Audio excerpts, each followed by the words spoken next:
What's going on, guys? Hope you guys are having a good week. I just got back from locals and I took Meteoractors. Yes, holy crap, this deck is so much fun. So, for those who don't know, in the last two main sets, I believe it was Rosa and Alan. Meteoractors have gotten support. We've gotten these two main deck monsters, and then these two spells. The trap. We could sort by newest on DP and get an answer. But basically, about like a couple years ago, I don't know what set this was from, but these three cards were printed, and they were just random like cards. Like it didn't even make any sense because like there wasn't any other Meteoractor monster in the game, and it was just basically a level slash rank 3 dragon deck that basically just attached cards from your from the guide to your hand. And these three cards are trash. Like these three are probably the worst cards, and as you'll see, I don't play any of them. And then in Rhoda, we got these three cards, and then Alan, we got these three, I believe. Or it was 4 and 2. It doesn't really matter. But basically, these cards allow the deck to actually function and have a purpose. So for those who don't know, it's basically a level 3 slash rank 3 deck. And they're all dragons that uses a level 3 vanilla. And basically, the idea of the deck is you want to attach cards to your rank 3, and then you basically can add those cards to your hand. And that is off of the rank 3 right here, Meteoractor Exoguard, which is the best card in your deck. It takes 2 plus level 3 monsters, and you can detach an Xyz material to either summon a Meteoractor monster from your deck or add a Meteoractor spell or trap from your deck. So it's a very good card. It is ashable. It's obviously Veiler, Imperm, but this card's really good, and you typically do it after you extend, because spoiler alert, all these two cards are both extenders, so this is actually pretty decent in a hand traps. I wouldn't say it's good, but it's decent in hand traps. This card's also your boss monster, because then if your opponent summons a monster, you can add up to 2 materials from this card to your hand, including a Meteoractor. Then, if a normal monster is in your grave, you can return 1 card on the field to the hand. So yeah, basically what you want to be doing is you want to be attaching cards to this card, and then you'll add those cards to your hand afterwards. It's nice under floodgate cards such as D-Shifter or D-Fisher. Obviously, those cards aren't that prominent, especially now in the meta, but something to keep in mind. But yeah, basically, like the cutest part about this deck is you attach Ash Blossom this guy, and then you add it to your hand, and then you ash your opponent. That's the goal of the deck. So yeah, I'm not gonna get too in. I can go in depth in a little bit, but this is basically the build I went to locals with. I went 1 and 3, which doesn't sound that good on paper. I understand, but I will say I think 2 of the games were definitely winnable if I built the deck differently. Mainly from the extra deck. If I had 2 extra deck slots that were different, I think I definitely would have won those games. So I probably should have went like 3-1, which would have been a lot better, especially because at least one of those games was like, against Meta, which was Blue Eyes, of course. But yeah, I think this deck's actually very solid, even though I do think it is tier 15. It's definitely tier 15. It's not good at all, but I think it's a really cool deck. Also, no one knows what these cards do, so they don't know how to hand trap it, which is very nice. And yeah, so we can get into the deck. I also don't have all the combos like memorized. I'm not really that good at the deck. I'm actually learning the deck right now. This is the first time I brought anywhere. I've done test hands, of course, but yeah. And I decided to bring cash cards into this because the cash cards are really good right now in the format. Pretty much as long as you don't really care about nib, which this deck doesn't need to play into nib, you actually can like play through it pretty well. Also, Cash, Fen, and Unicorn are really good into hand traps. Unfortunately, right now, Droll is the biggest problem with this deck. Droll low-key cooks this deck, so you have to kind of like play around it, especially because everyone's on it.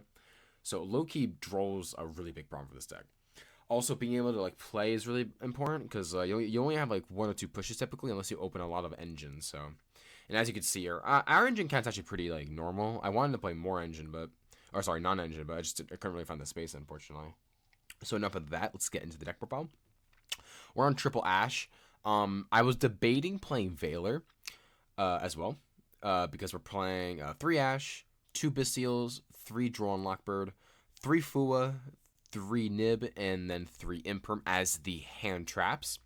So yeah, again, basically for the most part we want to be assuming we actually get to play. Our main goal, objective, if you will, is to attach cards to Exoguard and then add them back, of course. So, adding a Droll or Ash is really good. But I decided to cut Veiler, Effect Veiler, because that card is just not that good this format. It's kind of a lackluster card. And like I think Imperm has come up enough to where I really should play it. It's also went out to like some weird cards like Chaos Angel or random Floodgates. Like Imperm is such a good has a lot more utility than Veiler, and especially at locals, it's just a really good card. So I think Imperm was fine. But yeah, not playing Veiler was tight because I mean, like to be honest, it didn't really come up that often where I was able to stack my deck and then obviously place one of the cards on my Xyz.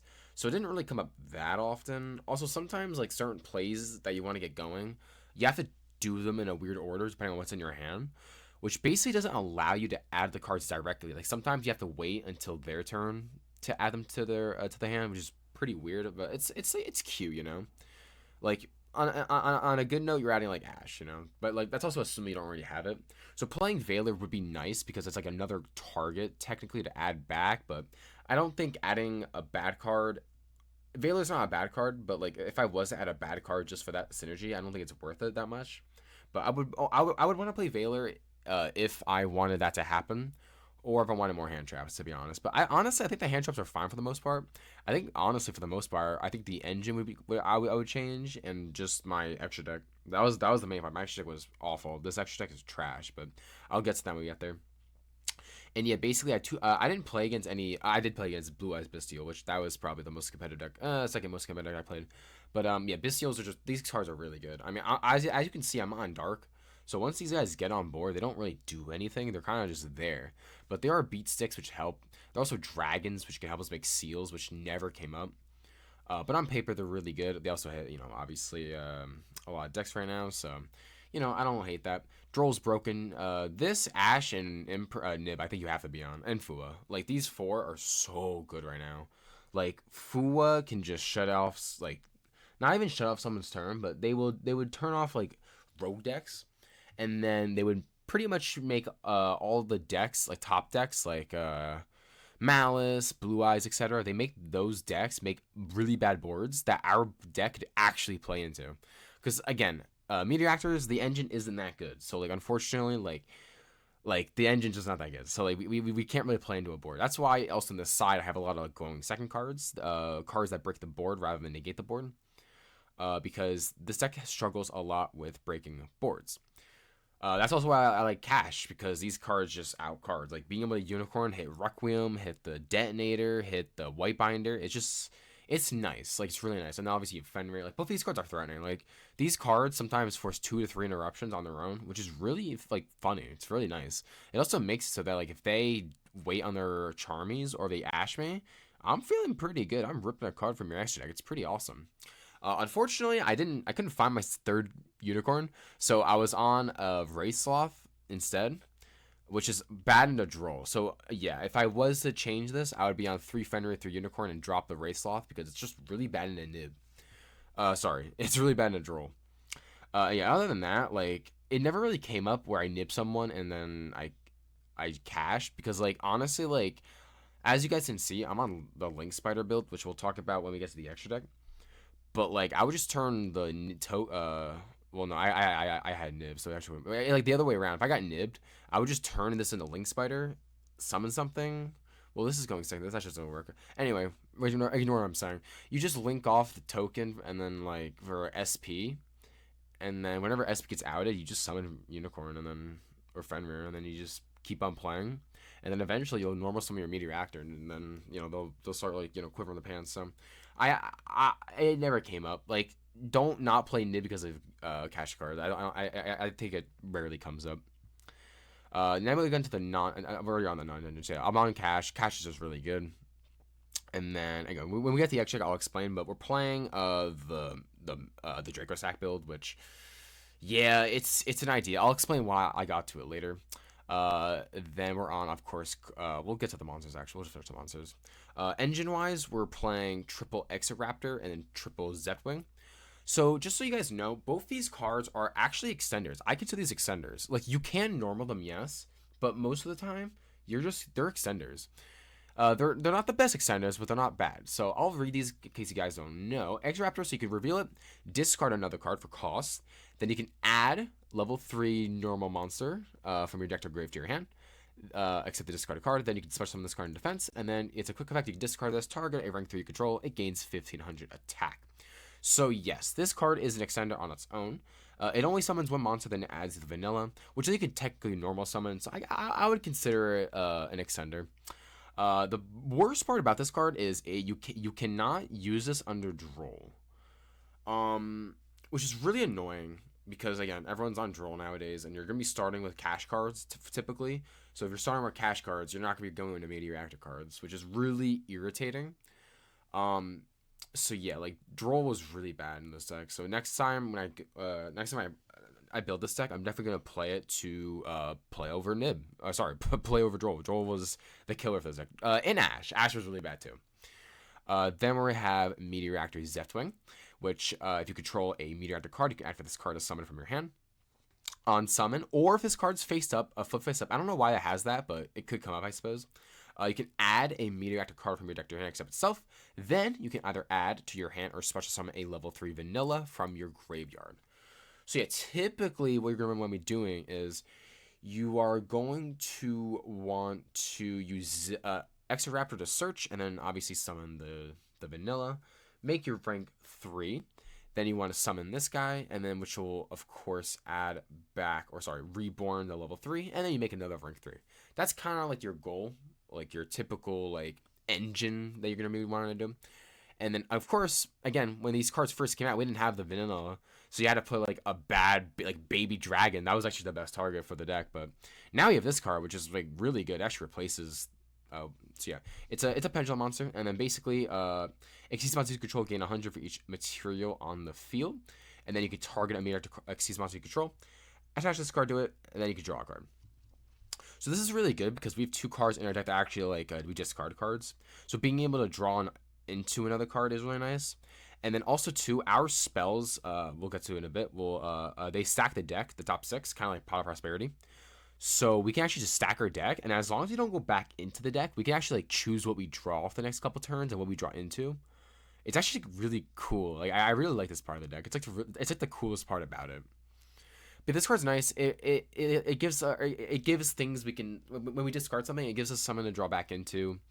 The one annoying part about this card, that's just 2 parts. First off, this card is a light, which means it plays into Bestials. This is the only darker light we play, like engine wise. Like this is a fire, this is a water. Cash cards aren't. Like this is the only card playing Abyssials, which is really annoying. And you need this card to get to grave in order to get the bounce effect off Exegard. So it's like you kind of need to play this. Like I would rather not play a card that plays an Abyssal, but this card is it is searchable, and it replaces itself. So like it's kind of not awful. It's just annoying because it is a pendulum monster. And if you guys don't know, when a pendulum monster is sent to the graveyard, instead it is sent to your face-up extra deck. So if we were to link this off in one of our Meteoractors for seals, this card goes to the extra deck, which means it's not in the graveyard. And spoiler alert, again, this deck has no way of getting back to the vanilla if it's banished or if it's sent to your extra deck. So if you link this guy off for like Link Spider or something, or for I don't know, like if you link it off, it's gone basically forever unless you play multiple copies of it, which obviously it's a vanilla. We don't want to be doing that. Where like for the most part, like there were a couple times I wish I was playing 2, but I don't think it's worth drawing into. I think 1 is fine. Like I'm hoping my cards can play without it. You know what I mean? So yeah, like I don't know. This card's weird. It is annoying. I will be real. Like there was one game where again, if I changed my extra deck, I think I would have won regardless.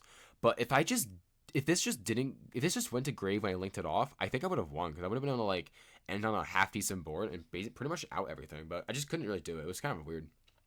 Excuse me. Then finally for the monsters, we're playing Tour Guide.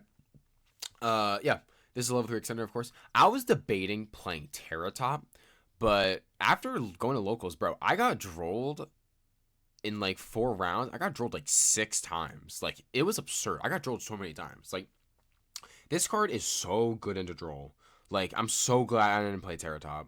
Like I'm already on cash, so Triceratops already like mediocre. Dude, Tour Guide was low key like so good. Like I'm actually really glad I'm playing this card. This card's amazing. No complaints whatsoever. And no, we're not playing any other crappy bricks to no, we're just summoning Tour Guide to summon Tour Guide. It's the most efficient way to get to a rank 3, which is of course what we want to do. Then for our spells, of course, we're on Call by Crossout. We need our cards to resolve. So unfortunately, both these cards kind of need to be played. Also, it's nice to have Crossout because also a lot of my opponents were on Crossout. Like they were just crossing out the Droll, the Nib, oh my god, or the Fua. Like Call by and Crossout are insane cards. Both these cards should be banned. They're very sacky. But yeah, these cards are nice. I didn't have a problem with them. We're on Birth, of course, because we're on the Draco stack stuff. Then we're playing Meltdown, Materiactor Meltdown. So this is a continuous spell. So you can, again, this card, it's not on activation. You do this every turn. So during your main phase, you can excavate the top 6 cards of your deck, add a Materiactor that is excavated, then you can place the rest on the top of your deck in any order. Then you can add 1 card attached to a rank 3 monster you control to your hand. So basically, if you it'll make sense actually after this. That card's this affects once per turn, and then if your Xyz monster activates effect, you can attach the top card of your deck to 1 Mediocre Xyz monster you control. So basically, your goal is you're gonna be making Exiguard, activate Meltdown, use Exiguard to summon, use Meltdown. Well, you have to do it in a different way, I suppose. Yeah, that's true. Anyway, you basically want to stack your deck first. Yeah, well, it doesn't really work that way, but you know what I mean. Like it's a little awkward because you have, in order to stack your deck, you have to then you add it to your hand. It's a little awkward, but it doesn't really matter because Escogard adds materials to it. So as long as there's 2 mats, you use the ability to stack, then use the Exigard to summon, which will activate this effect to attach the top card of your deck. So basically, you'll attach a hand trap, and then on their turn, you'll add it to your hand. It's a really cool interaction. I don't think it's that broken or good at all, but it's cute. Then we're playing the new card in Alan, Materiactor Melt Through. This is a field spell. On activation, you can excavate the top 6 cards of your deck, and then you can stack them in any order. Once per turn, you can pay 1,500 life points, special summon a Materiactor Xyz monster from your extra deck by using 1 level 3 vanilla. This is treated as an Xyz summon. Then you are locked into Xyz. Then, if a monster is Xyz summon, you can attach the top card of your deck to 1 Materiactor card you control. So yeah, this card is actually pretty bad, to be honest. Like, it's nice to turn the vanilla into something, but I actually never had this come up because typically I'll be signing this card out, of course. And then you can attach like the top card of your deck to something. Like, it's fine. It's not that good, to be honest. Like, I think like Meltdown's infinitely better because it flipping stacks your deck in a search or something. Like, this card doesn't do anything on its own, so it's actually pretty weak. But the reason I'm playing this is because I was debating playing between this and Critical. But for those who don't know, Critical, it's kind of an Omni. It's a counter trap. It kind of is. But basically, whatever you chain it to, you have to add one of your materials from a Minato card to your hand. And if you do, you negate the activation. And then depending on what the card type is, you have to do the following effects. And then long story short, if you add the monster to your hand, you have to place a card from your hand to the bottom of the deck. I don't understand why this is restrictions on this. You basically go -1 to negate something. It's so weird. Like, you basically have to put back the card you added, like, because obviously it's gonna be a monster because you don't use, like, this isn't Pearly. You don't use spells to, like, I don't really understand this restriction. Like, this card's really bad. Like, I wanted to play it because it's a searchable, like, negate, but this just, like, I don't know. I didn't really want to brick on this. Also, this negate's like bad. It's a bad negate, so I just decided to play this as another like spell or trap card target. It was fine. I never use it for the second effects. I only use it to stack my deck once. That was kind of it. Like, I don't know. It's fine. This is low-key cuttable, though. Like, this is a card I would low-key cut. Again, we're on Race Lux. I couldn't find my 3rd copy of Unicorn. And then we're playing Sengen Kaiman. So, yeah, I've seen people play Tenpai builds of this, which, of course, you would have to go up to 50 or 60 cards because you don't want to brick. I don't own Gengoku or Hydra, so I just decided not to play it. But yeah, Sengen Kaiman, of course, adds any level 4 or lower Fire Dragon, which adds Zeppelin. So it's just another search. Again, it's pretty bad in a draw, but it's another card to search. You know, just consistency. And that is it. We're at 41. Yeah, so I don't know. In retrospect, I probably just cut Meltdown, because Meltdown didn't really matter at all. Just play a clean 40. That's what I would probably do. I think the main was actually fine, to be honest. Like, if this was just Unicorn, I think this deck would be very clean. Like, I'm gonna be honest, I actually really liked it. That's it for the main deck. Then we move for the extra deck. We have two copies of Exegard. This card's really good. Like, I love this card. This is looking my favorite card in the deck. It's an extender, it's follow up, and then you can bounce something. It is a lot of work just to bounce a card, but it's not that bad. It's okay. No one's really expecting it.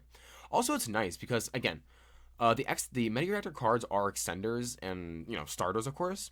So the fact that you can you summon your Exegard and then you add these back to your hand and then you have a vanilla give you bounce something, it's just nice because like you add back your follow up. Like this deck has really good follow up. You know what I mean? Like it's just the ceiling's pretty low. It's kind of the problem with the deck in my opinion, but it's very solid.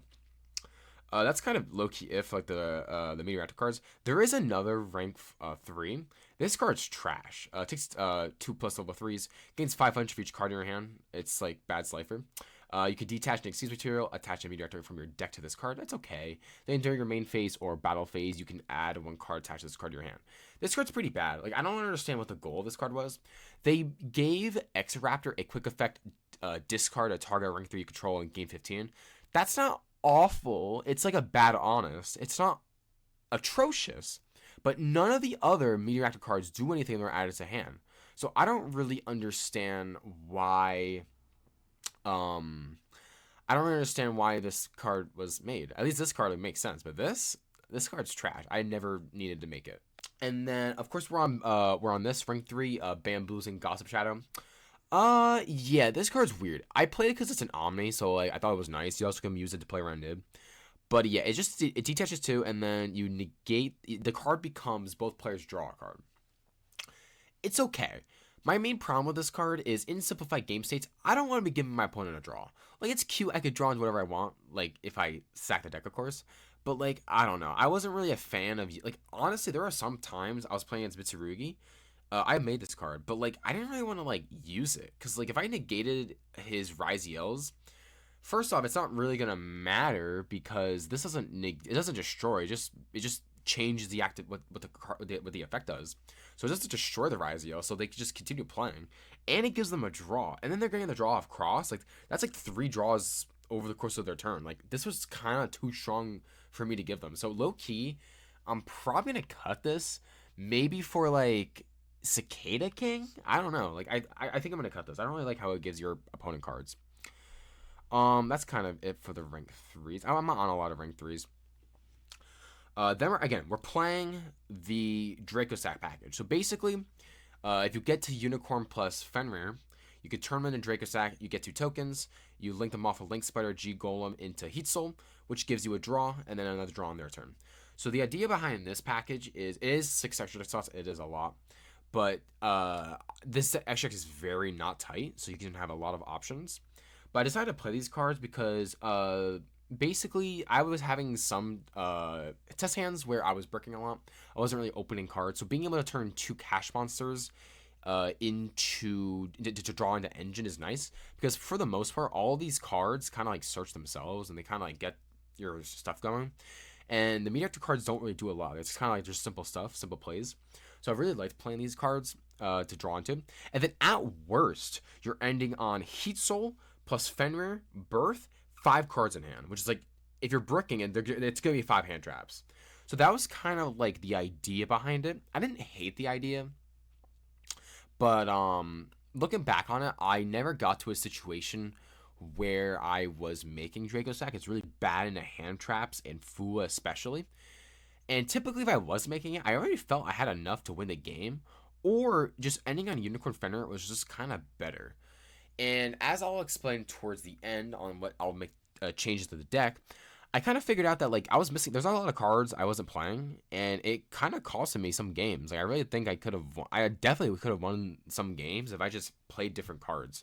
So yeah, going forward, I'm definitely gonna be cutting these cards out because it takes up 6 extra slots for not a lot of payoff, and I don't really think it was worth it, to be honest. I just realized one of these cards is incorrect, but I'll get to it later. Then we're on Typhon. This card is whatever. It's a good card. I mean, what else does it really say? Then we're playing. So yeah, we're playing Princess. So basically, what did I cut? I think I cut. I think I cut seals. I did. Yeah, I cut seals for Cherubini. Because someone at the locals suggested me this. So basically, you turn. So basically, if you don't like, I don't really get why we would do this. I guess it's just to save Exoraptor, Exiguard for later in the combo. But basically, we turn Tour Guide into Cherubini. Oh, this is assuming we open Tour Guide plus Cash. That's what we do. So we summon Cash. Then we go normal Tour Guide summon. Use Tour Guide, make Cherubini. Then we go Cherubini, dump Zeptwing. But then we go into Princess. Princess revives Zeptwing. And then Zeptwing will add a Mediactor card. And then, yeah. And then we go, what, Ambler Whale. And then we use this. I don't know. Like, you know what I mean? Like, I don't know. I like the idea. I think it's a cute idea. I wasn't against it. It didn't come up at all, but it's a nice. I definitely like this is not a bad idea. I don't hate it. But typically, I think it's just better going to Exegard. It is, I guess, worse into Fuwa specifically. So maybe we play this to play around Fuwa. But then again, like we're gonna make. I don't know. I just like the idea of making Princess. Princess was like the really good turn on for this deck. Like it's just nice to have cards like this to play. And then Ambler was nice. I didn't hate it at all. It's a really nice follow up. And then of course we're playing IP and like Heat Soul, so we can reborn it off Ambler Whale. I actually like these cards. These are probably the most promising bits of it. And then I was on Seals, but honestly, I didn't really make Seals at all. I was turning these guys into rank 3s for the most part, but it's like not bad because the idea was like I would summon it to get follow up off like Magma 2 off Seals, but it didn't come up. Oh, I didn't play it, so I didn't really know. But maybe I'll try. I'll probably try on the next build, to be honest. They were an IP. I never made IP. This card, it just never came up. Like, to be honest, I would only make it if I was, like, if I open, like, for the most of the, I didn't really open any pistols on any of my rounds. Not that it really mattered. I don't think it would only matter against Blue Eyes, to be honest, but it's, like, whatever. I never really saw myself making IP. Because the problem is I'm turning the bodies into rank 3s. Well, I'm only playing 2, but, you know, I didn't really, I wasn't really making a lot of bodies to, like, suffice the IP. So yeah, it's whatever. Then I'm playing Phoenix. This card's whatever. I mean, I was playing it because of Princess stuff, but that's not a good reason to play a card. It was fine. It didn't really matter. It was nice to like pop a back row and then SP later, but and then we're on 2 Link Spiders. So that's kind of the extra deck. So yeah, basically in one of my games, I was playing against Blue Eyes. He had no cards in hand. He had True Light, they already used, and then he had Ultimate Spirit, which was already used. So he had nothing. I had Exegard on board, and I think I had like the vanilla. No, I didn't have the vanilla. I had one of the random Materiactor cards, and I had a decision. So I wasn't playing Zeus. So what happened was what I could have done. So the problem was the ultimate. What was it? The ultimate Spirit Dragon was gonna get destroyed during the end phase because of the other Spirit Dragon's effect. So I had to get rid of it. The problem was True Light. If I didn't get rid of True Light, he won the game because he would just reborn Blue Eyes on his turn, get back Maiden. I lost. So I was too fixated on out like both like I don't know, because the problem was I couldn't destroy the ultimate because because Spirit was not once per turn. So like if I went SP banish True Light, it would blow up his board, reborn Spirit, then he could Spirit again for another ultimate or like another card. So I didn't want to go down that round.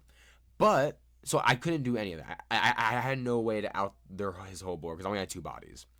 So but if I played Zeus, he summoned in defense with 4K, so I could have went Exegard, attack into it, take 2K. Make Zeus wipe the board, True Light triggers, doesn't matter. He doesn't have anything. He's on top deck. Like, he had Maiden Engrave, sure, but, like, he wasn't getting back to Blue Eyes. So, if I played Zeus, I would 100% would have 2'd him. So, that was unfortunate. That was a throw. That's how it is. We learn. Then, I was playing against Millennium. If I played Access Code, I could have gone game a lot quicker, and one of the games wasn't been close. And I think I would have won another game too because he was on like 2K life. That deck pays so much life for like a negate. It's not that good.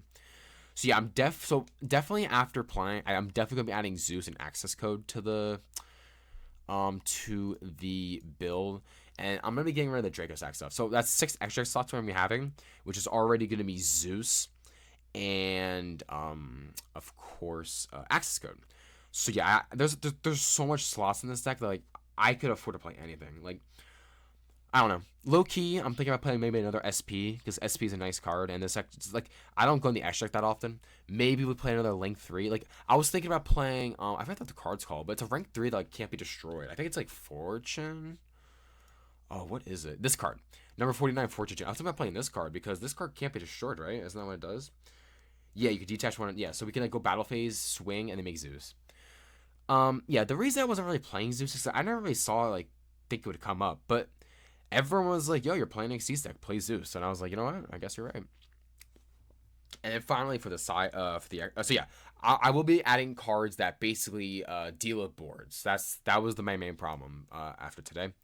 And then for the extra for this side, which also will be changing, 3 Lancia, of course, for Malice. I didn't play Malice, but on paper, Ryziel, Mitsurugi, and Malice are my hardest matchups, of course. You know, go figure.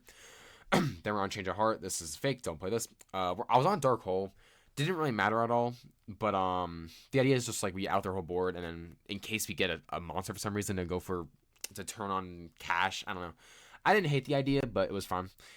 Then I was on the goo. I was on Gordian Slicer. So for those who don't know, this card also came out in Allen. This card's like really cheap right now. So if you're gonna pick it up soon because it's gonna go up in price when someone tops with it. Yeah, this card's activation effect cannot be negated, which was goaded against Millennium because he couldn't flip and negate it. And it has to be activated during the start of your main phase 1 or 2.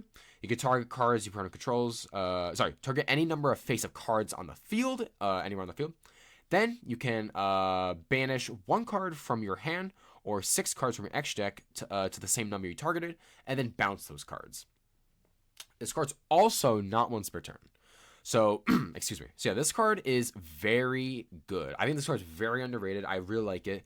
It's disruption at the end of the day. It's a disruption, and your opponent can't chain anything. It's like super poly. This card deals with cards. That's why I wanted to play it. And again, my deck does not have a lot of extra deck. Like, and it's not like it's like Pot of Prosperity where you choose the cards you banish. So yeah, you're banishing cards forever, but like it doesn't really matter. You choose the cards you're not going to be going into depending on your hand.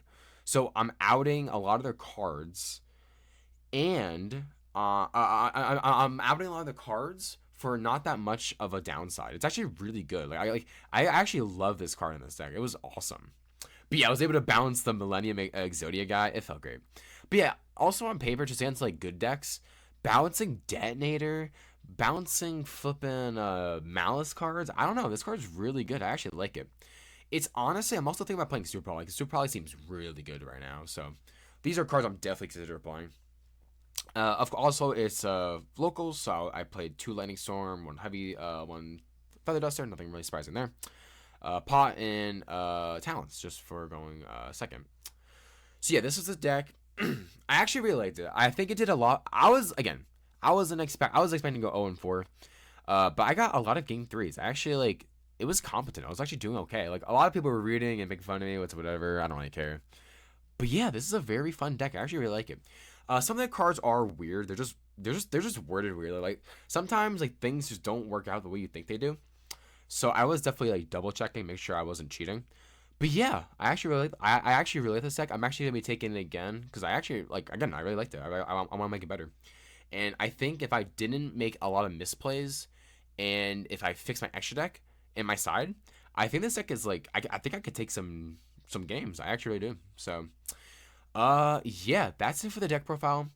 Let me know what you guys think. If you guys are Mediactor fans, let me know because I'm a new fan. I actually really like this deck. And let me know some combos because I'm new to the deck. I don't know all the combos, but I think I was doing okay. I definitely just need to change the extra deck, and I think we can get somewhere in this deck. So yeah, thank you guys for watching. Y'all have a good rest of your day, and yeah, stay safe out there.